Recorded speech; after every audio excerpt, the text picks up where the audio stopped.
Hi friends, எல்லோரும் எப்படி இருக்கீங்க? எல்லோரும் நல்லா படிச்சுட்டு இருக்கீங்களா? ஐ ஹோப் நீங்கள் எல்லோரும் நல்லா படிச்சுட்டு இருப்பீங்க அப்படின்னு நம்புகிறேன். நான் ஃபஸ்ட் டைம் வந்து இந்த மாதிரி வாய்ஸ் வந்து ரெக்கார்ட் பண்ணாமல் வாய்ஸ் ஓவர் கொடுக்காம டைரெக்டாகவே நான் ரெக்கார்ட் பண்ணிகிட்ருக்கேன். ஏன்னா இது ஷெட்யூல் முடிக்கணும், அந்த மாதிரி டைம் அதிகமாக ஆகிட்டு இருக்கிறதுனால அதை வாய்ஸ் ஓவர் கொடுத்து வீடியோ எடிட் பண்ணுறதுக்கு டைம் இல்லை. அதனால நான் டேரெக்டாக பேசிடுறேன். நேற்று நான் போட்டிருந்த வீடியோவுக்கு வந்து கமெண்ட் பண்ணியிருந்தீங்க, டார்கெட் 1 வந்து விட்டுட்டு அப்படியே டார்கெட் 2 படிங்க, இடையில வந்து டைம் கிடைக்கிறப்ப நீங்கள் டார்கெட் 1 படிச்சுக்கோங்க அப்படின்ற மாதிரி நிறைய பேர் கமெண்ட் பண்ணியிருந்தீங்க. நான் இதே தப்பை தான் இத்தனை வருஷமும் பண்ணிகிட்டு இருந்தேன். டார்கெட் 1 வந்து படிப்பேன், அதை வந்து ஃபுல்லாக படிக்க முடியலை அப்படின்னா டெஸ்ட்டு போட்டு பார்த்துட்டு டார்கெட் 2 படிக்க போயிடுவேன். டார்கெட் 2 படிக்கிறப்பே நான் என்ன நினைப்பேன்னா, சரி டார்கெட் 1 வந்து இடையில டைம் இருக்கப்போ படிச்சுக்கலாம் அப்படின்ட்டு தான் நான் இப்போ இந்த ஒரு 3 வருஷம் 4 வருஷம் நான் படிச்சுட்டு இருக்கேன். 3 எக்ஸாம் வந்து எழுதியிருக்கேன்னா நான் எப்பயுமே வந்து வருஷம் டெஸ்ட் பேட்சில் ஜாயின் பண்ணிடுவேன். நான் பண்ண தப்பே வந்து ஃபஸ்ட்டு டார்கெட்டில் சிலபஸ் கம்ப்ளீட் பண்ணல அப்படின்னா நான் வந்து செகண்ட் டார்கெட் போயிடுவேன். சரி டைம் கிடைக்கல அப்படின்னு பார்த்தா எனக்கு டைம் வந்து கிடைக்காது. ஏன்னா செகண்ட் டார்கெட்டு இப்போ ஃபஸ்ட்டு நம்ம கொண்டுட்டு போகிறோம் அப்படின்னா எல்லா டெஸ்ட் பேட்சில் எந்த மாதிரி கொண்டுட்டு போவாங்கன்னா, ஃபஸ்ட்டு டார்கெட் வந்து எப்போயும் ஈஸியாக முடிக்கிற மாதிரி தான் வச்சுருப்பாங்க. ஏன்னா ஃபஸ்ட்டு எடுத்தோடனே வந்து நிறைய பேர்டன் கொடுத்தா நம்மளால் அதை இது பண்ண முடியாது அப்படின்னு சொல்லிட்டு எப்போயுமே அது ஃபஸ்ட்டு டார்கெட் வந்து கம்மியாக தான் கொடுப்பாங்க. அப்புறம் செகண்ட் டார்கெட்லேருந்து இன்னுமே அதிகமாக பர்சன்ஸ் வந்து அதிகமாக போயிடும். அதனால நம்மளால் வந்து ஃபஸ்ட்டு டார்கெட்டோ இல்லை முன்னாடி நம்ம ஏதாவது வெண்டிங் வச்சதோ கம்ப்ளீட் பண்ணுறதுக்கு நமக்கு டைம் இருக்காது. அப்படி தான் நான் இத்தனை வருஷமாக ஆகிட்டு இருந்துச்சு. அதே தப்பு தான் இந்த வருஷம் பண்ணக்கூடாது அப்படின்னு சொல்லிட்டு நான் மறுபடியுமே டார்கெட் 1 படிப்போம், இன்னும் கம்ப்ளீட் பண்ணாமல் இருக்கிறதெல்லாம் கம்ப்ளீட் பண்ணுவோம் அப்படின்னு சொல்லி முடிவு பண்ணது. டெஸ்ட்டில் வந்து மார்க் கம்மியாக வர்றது எல்லாமே சகஜம்தான். நானுமே வந்து வெக்ஸ் ஆகிட்டேன், மார்க் கம்மியாயிடுச்சு என்னடா இப்படி அப்படின்னு சொல்லிட்டு வெக்ஸ் ஆகிட்டேன் தான். இருந்தாலும் நம்ம அப்படி ஆகணும்னு அவசியம் இல்லை. அடுத்தடுத்து நம்ம வந்து மார்க்கை வந்து இன்க்ரீஸ் பண்ணிக்கலாம். இல்லை டெஸ்ட்டில் வந்து கொஸ்டின் மிஸ்டேக் பண்ணியிருந்தோம் அப்படின்னா அது என்னென்ன மிஸ்டேக் பண்ணியிருக்கோம், எதனால் பண்ணியிருக்கோம் அப்படின்றத அனலைஸ் பண்ணணும். நெக்ஸ்ட்டு வந்து நம்ம வந்து மார்க் கம்மியாகிறதுக்கு காரணம் நம்ம வந்து ஃபஸ்ட்டு அவங்க கொடுத்துருக்க அந்த ஃபஸ்ட்டு ஷெட்யூலில் இருக்க சிலபஸை ஃபுல்லாக கம்ப்ளீட் பண்ணோமா பண்ணலையா. செகண்ட் வந்து நம்ம வந்து டெஸ்ட்டு போட்டு பார்க்குறப்ப கரெக்டாக நம்ம படித்ததெல்லாம் கரெக்டாக போடுறோமா அப்படின்றத நம்ம செக் பண்ணி பார்க்கணும். தேர்டு வந்து மிஸ்டேக்லாம் வந்து நம்ம எதனால் விடுறோம் அப்படின்றதையும் நம்ம பார்க்கணும். சிலபஸ் ஃபுல்லாக நம்ம கம்ப்ளீட் பண்ணிவிட்டு நமக்கு வந்து மார்க் கம்மியாகுது அப்படின்னா நம்ம படித்தது வந்து ஒழுங்காக படிக்கலை அப்படின்னு அர்த்தம். இல்லை நம்ம படித்தது பாதி படிச்சிருக்கோம், அதனால அதுக்கேற்ற மார்க் வருது அப்படின்னா நம்ம ஃபீல் பண்ண தேவையில்லை. நம்ம ஃபுல்லாக படிச்சுட்டு நம்ம வந்து டெஸ்ட் போட்டு பார்த்துக்கலாம். நெக்ஸ்ட்டு வந்து ரிவிஷன் வந்து ரொம்ப முக்கியம். எனக்கு இப்போ மார்க் வந்து கம்மியானது காரணம் நான் படிச்சிட்டேன், ஆனால் ரிவிஷன் பண்ணல. அதுவும் இல்லாமல் இப்போ வந்து சந்தோஷ் மணி அகாடமி நான் ஃபாலோ பண்ணுறேன் அப்படின்னா அவங்களோட வேர் டு ஸ்டடியை மட்டும் நான் ஃபாலோ பண்ணியிருந்தேன்னா இந்த 10 நாளில் என்னால் அந்த இதெல்லாம் கம்ப்ளீட் பண்ணியிருக்க முடியும் அப்படின்னு நினைக்கிறேன். மார்க்கும் கூடுதலாக வந்திருக்கும். நான் இப்போ என்ன பண்ணுறேன் அப்படின்னா ஷெட்யூல் வந்து அவங்களோட ஃபாலோ பண்ணிவிட்டு வேர் டு ஸ்டடி வந்து எம்ப்ளாய்மெண்ட் ஆஃபீஸில் கொடுத்துருப்பாங்க, கவர்மெண்ட் கொடுத்தது. அந்த வேர் டு ஸ்டடியை ஃபாலோ பண்ணுறதுனால அதில் இதில் லெசன்லாம் வந்து கொஞ்சம் எக்ஸ்ட்ராவே இருக்குது. ஓல்டு புக்கும் அந்த மாதிரியுமே கொடுத்துருக்கிறதுனால கொஞ்சம் முடிக்கிறதுக்கு வந்து கஷ்டமாக இருக்குது. ரிவைஸ் பண்ணுறதுக்கு ரொம்ப ரொம்ப கஷ்டமாக இருக்குது. ஏன்னா இவ்வளோ லெசனையும் 10 நாளில் முடிக்க முடியும் அப்படின்னா முடியாது. நம்ம கடன்னு ஓடிக்கிட்டே தான் இருப்போம். நான் தான் இத்தனை வருஷமாக பண்ண தப்பு தான், மறுபடியும் அதவே தான் பண்ணிகிட்டு இருந்தேன். என்னென்னா நமக்கு தேவை டெஸ்ட்டு போட்டு பார்க்கணும், ஓகே. இருந்தாலும் அந்த சிலபஸை வந்து ஃபுல் அண்ட் ஃபுல் கம்ப்ளீட் பண்ணணும். இப்போ நம்ம ஒரு 10 டாபிக் தான் படிக்கிறோம், அதுக்கு மேலே இப்போ நான் ஃபஸ்ட்டு எக்ஸாம்பிளுக்கு இந்த ஃபஸ்ட்டு டார்கெட் மட்டும் சொல்கிறேன். டெஸ்ட்டு போடணும், 10 லெசன் இருக்குது அப்படின்னா அந்த 10 லெசனையும் ஓரளவுக்கு மேலோட்டமாக படிச்சுட்டு போய் டெஸ்ட்டு போடுறதுக்கும் அந்த 10 லெசனில் ஏதாவது ஒரு 5 லெசனை நல்லா தெளிவாக எப்போ கேட்டாலும் அந்த இதை மறக்காத மாதிரி நம்ம படிச்சுட்டு போய் டெஸ்ட்டு போடுறதுக்கும் நிறைய வித்தியாசம் இருக்குது. இப்போ இந்த டெஸ்ட்டில் வேணால் நம்ம கம்மியாக மார்க் எடுத்துடும் அப்படின்னு நினைக்கலாம். ஆனால் நமக்கு வந்து இந்த டெஸ்ட் இதெல்லாம் முக்கியமே இல்லை. நம்ம எந்த அளவு படிச்சிருக்கோம், எந்த அளவுக்கு தெரிஞ்சு வச்சுருக்கோம் அப்படின்றதுக்காக மட்டும்தான் நம்ம டெஸ்ட்டு போட்டு பார்க்குறோம். ஆனால் நமக்கு மெயின் வந்து அந்த எக்ஸாம் தான், குரூப் 4 எக்ஸாம், கவர்மெண்ட் வைக்கிற எக்ஸாம் தான் நமக்கு வந்து மெயின். அதனால் என்ன படிச்சிருக்கோம் அப்படின்றது, என்ன படிச்சிருக்கோம், எவ்வளோ அதை முடிச்சிருக்கோம், அது வந்து எவ்வளோ தூரத்துக்கு நமக்கு ஞாபகம் இருக்குது, அதுதான் வந்து நமக்கு முக்கியமேவும். அதனால நான் மறுபடியும் தான் நேற்று வீடியோவில் சொன்ன மாதிரி தான் மறுபடியும் ஃபஸ்ட்டு டார்கெட்டவே தான் நான் திருப்பி படிக்க போகிறேன். படிச்சிட்டாலும் ரிவைஸ் வந்து நல்லா பண்ணணும். அதை நிறையா லெசன் இருக்கிறதுனால என்னால் ஒழுங்காக ரிவைஸும் பண்ண முடியல. அதனால் இப்போ ஒரு 4-5 நாள் இல்லை எப்போ வந்து டெஸ்ட்டு போட்டு பார்ப்பேன்னு தெரியல. நான் ஃபுல் சிலபஸ் அந்த டார்கெட் 1ல் அந்த எம்ப்ளாய்மெண்ட் ஆஃபீஸில் கொடுத்த வேர் டு ஸ்டடியை ஃபுல்லாக கம்ப்ளீட் பண்ணிவிட்டு அதை நல்லா ரிவைஸும் பண்ணிவிட்டு நான் மறுபடியும் அதே டெஸ்ட்டவே தான் போட்டு பார்க்க போகிறேன். இதுதான் இப்படி இருக்குன்னா ஷெட்யூல் 2 அதுக்கும் மேலே இருக்குது, நிறைய லெசன் இருக்குது, ரொம்ப பெரிய பெரிய டாப்பிக்காகவும் இருக்கா. அதனால் அதுவும் கொஞ்சம் லேட்டாக தான் ஆகும். எக்ஸாம் வந்து வரப்போகுது தான், ஓகே, அது வந்து இருக்கட்டும். இருந்தாலும் நம்ம வந்து கம்ப்ளீட் பண்ணுவோம், ஃபுல் அண்ட் ஃபுல் கம்ப்ளீட் பண்ணுவோம். ஸ்கிப் ஆகி ஓட வேண்டாம். ஏன்னா இந்த தப்பு தான் நான் இத்தனை வருஷமும் பண்ணேன். ஸ்கிப் ஆகி போவேன், இருந்தாலும் அதை வந்து கம்ப்ளீட் பண்ணிடுவேன். ரிவிஷன் வந்து நான் பண்ணதில்லை, அதனால தான் இத்தனை வருஷமும் எனக்கு எக்ஸாம் கிடைக்கல. எக்ஸாம் வந்து நான் கிளியர் பண்ண முடியலை. ஏன் ரிவிஷன் பண்ண முடியலை அப்படின்னா நான் வந்து அவங்க கொடுத்துருக்க வேர் டு ஸ்டடி, அவங்க கொடுத்துருக்க சிலபஸ், இந்த டெஸ்ட் பேட்சில் அதை வந்து கம்ப்ளீட் பண்ணேன்னு நினச்சேனே ஒழிய ரிவிஷன் பண்ணணும் அப்படின்னு நினைக்கல. ரிவிஷன் பண்ணுறதுக்கு எனக்கு டைமும் கிடைக்கல. அதுக்கு ஏற்ற மாதிரி ஒரு 3 வருஷம் எக்ஸாம் எழுதுனேன்னா ஃபஸ்ட் இயர் வந்து புது விஷயத்தை எக்ஸ்பெரிமெண்ட் பண்ணி பார்க்குறேன் அப்படின்னு சொல்லிட்டு கடைசி 3 மாதம் படிக்கலை. செகண்ட் எக்ஸாம் அப்போ அம்மாவுக்கு வந்து ஆப்ரேஷன் பண்ணியிருந்தோம். அப்போ நான் மட்டும் தான் இருக்கேன் அப்படின்றதுனால கூட இருந்து நான் பார்த்துட்டு இருந்தேன். அதனால் அதுவும் கரெக்டாக எக்ஸாமுக்கு 1 மந்த்துக்கு முன்னாடி தான் ஆப்ரேஷன் பண்ணுமா, ரிவிஷன் பண்ணுறதுக்கு டைமில் ஹாஸ்பிட்டல் வீடு 1 மந்த் இல்லை, ஒரு 2-3 மந்த் இருக்கும். அப்படி இருக்கிறப்ப ஹாஸ்பிட்டலுக்கு வீடுக்கு எல்லாமே வீட்டு வேலை செய்கிறது ஃபுல்லாக நானே இது பண்ணதுனால என்னால் அந்த செகண்ட் எக்ஸாமே கிளியர் பண்ண முடியல.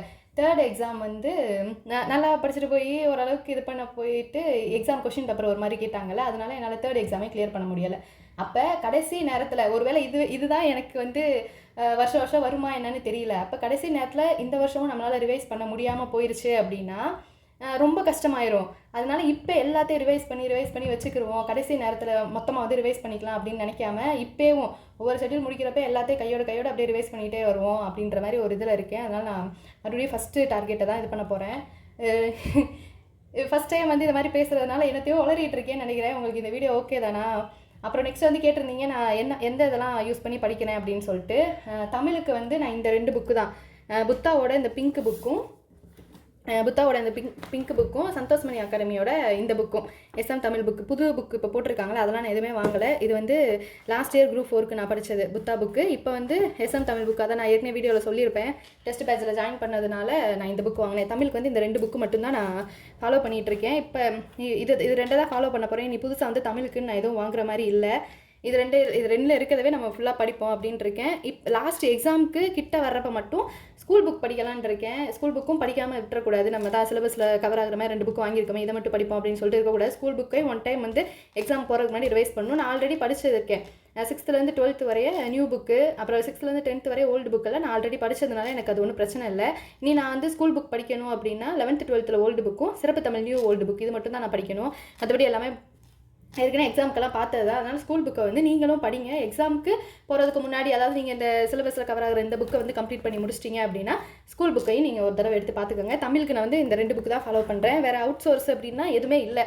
அவுட் சோர்ஸை படிக்கிற அளவுக்கு இன்னி டைம் இருக்குமா என்னன்னு தெரியல. ஃபஸ்ட்டு இந்த 2 புக்குமே கம்ப்ளீட் பண்ணி முடிப்போம் அப்படின்ட்டு இருக்கேன். தமிழுக்கு இந்த 2 தான், அவுட் சோர்ஸை எதுவுமே நான் ஃபாலோ பண்ணல. நான் வந்து இப்போ நியோ சாரோட டெஸ்ட் பேட்சில் ஜாயின் பண்ணியிருந்தில்ல, அதையும் நான் ஸ்டாப் பண்ணிட்டேன். பார்த்துக்கலாம், அதை லாஸ்ட்டில் பார்த்துக்கலாம், இப்போதைக்கு நம்ம இதை முடிச்சு வைப்போம் அப்படின்னு சொல்லிட்டு. அது ரொம்ப 3 நாளைக்கு ஒருக்க டெஸ்ட்டு போடுறது என்னால் முடியல. அதுவும் நிறையா வேறு கண்டென்ட் இருக்குது, அதெல்லாம் 3 நாளில் முடிக்க முடியாது. அதனால் இப்போ நான் அதை ஃபாலோ பண்ணல. சந்தோஷ்மணி அகாடமியோட டெஸ்ட் பேட்ச், அந்த நம்பிக்கை 2.0, அதில் தான் நான் சேர்ந்துருந்தேன். அவருங்க வந்து பேட்ச் போட்ட செகண்ட் பேட்ச், அந்த பேட்சில் தான் நான் ஜாயின் பண்ணேன். அதை பாதியில் விட்டுருந்தேன். இப்போ மறுபடியும் அதை ஸ்டார்ட் பண்ணலான்னு சொல்லி ஃபாலோ பண்ணிகிட்டு இருக்கேன். தமிழுக்கு இந்த 2 தான். ஜிஎஸ்க்கு வந்து நான் இன்னும் அவுட் சோர்ஸ் பக்கமே போகவே இல்லை, போகவும் போகிறதில்ல.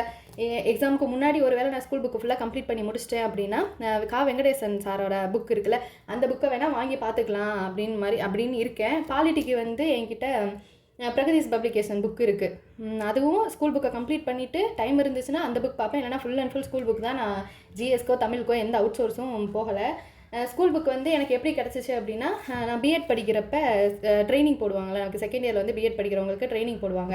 நான் அப்படி ட்ரைனிங் போன ஸ்கூல் வந்து நான் ஆல்ரெடி ஸ்கூல் படிச்சதில்ல, அந்த ஸ்கூலுக்கே தான் எனக்கு பிஎட்டுக்கு ட்ரைனிங் போட்டிருந்தாங்க. அதனால் அங்கே போனப்போ என் ஸ்டாஃப் எல்லாமே தெரிஞ்சவங்களா, அதனால் இந்த மாதிரி எக்ஸாமுக்கு ப்ரிப்பேர் பண்ணுறேன், எனக்கு புக் வேணும் மேம் அப்படின்னு கேட்குறப்ப அவங்களே வந்து புக் எல்லாத்தையும் ரெடி பண்ணி கொடுத்துட்டாங்க. ஆல்ரெடி படித்த பசங்க கிட்ட வாங்கி கொடுத்துட்டாங்க. அதுவும் இல்லாமல் நான் டியூஷன் எடுக்கிறதுனால நான் என் பசங்க கிட்ட இருந்துமே புக் வாங்கிக்கிறேன். அப்படி தான் நான் ஸ்கூல் புக் கலெக்ட் பண்ணேன். ஒரு சில புக்கெலாம் இருக்குது, அந்த 11th 12th history polity book எல்லாமே வந்து எங்கள் ஊரில் இருக்காது. நான் வந்து தெரிஞ்சவங்க தேனியில் அந்த மாதிரி ஸ்கூல் இருக்கவங்க, என் ஃப்ரெண்ட்ஸு ரிலேட்டிவ்ஸ் அவங்க வீட்டெலாம் சொல்லி நான் அந்த புக்கெலாம் வாங்கிக்கிட்டேன். அப்படியே நீங்கள் தேனியில் இருக்கீங்க, தேனியிலேருந்து வீடியோ பார்க்குறீங்க, உங்களுக்கு ஸ்கூல் புக்கெலாம் தேவைப்படுது அப்படின்னா இந்த 11th 12th புக் எல்லாமே மாயா புக் சென்டர்னு இருக்கும், அவங்கக்கிட்ட வாங்கிக்கலாம். அவங்க வந்து ஸ்கூல் புக் எல்லாமே சேல் பண்ணுறாங்க, அவங்கக்கிட்ட வாங்கிக்கலாம்.